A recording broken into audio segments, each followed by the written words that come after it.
Sasa tunaenda kuomba kwa ajili ya mtaji.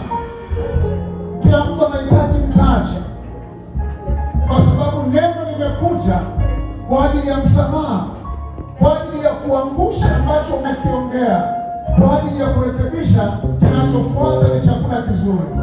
Chakula hicho ni mtaji. Mtoto aombe kwa ajili ya shule, mama aombe kwa ajili ya mtaji, kwa ajili ya familia, kwa ajili ya ndugu.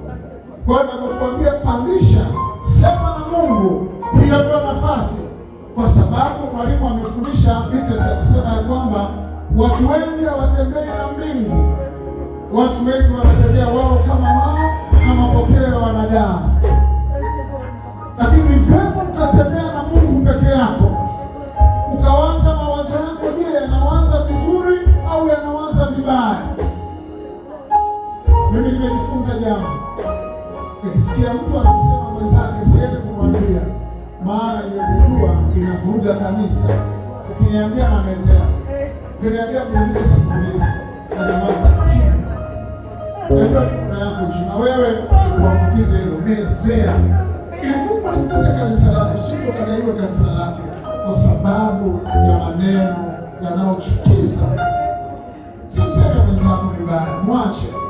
Hata kama unakuletea jambo la yule ni sawa, wewe achana nalo, wewe songa mbele,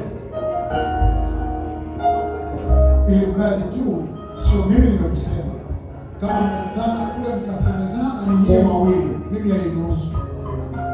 Nyanyua mikono yako juu. Tukishakuwa watu wazima, tuonyeshe tumekuwa, uache kuwa kama watoto. Kwa hiyo basi, nafasi hii ya zawadi hii, maana ukipandisha jambo lako msalabani, Mungu anaenda kujibu hilo jambo.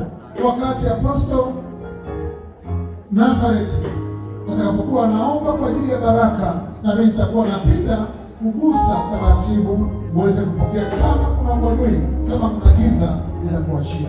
Najua mikono yako, weki mikono yako juu. Ndio, kuna watu wanataka kwenda kujenga nyumba, lakini wanahitaji fedha.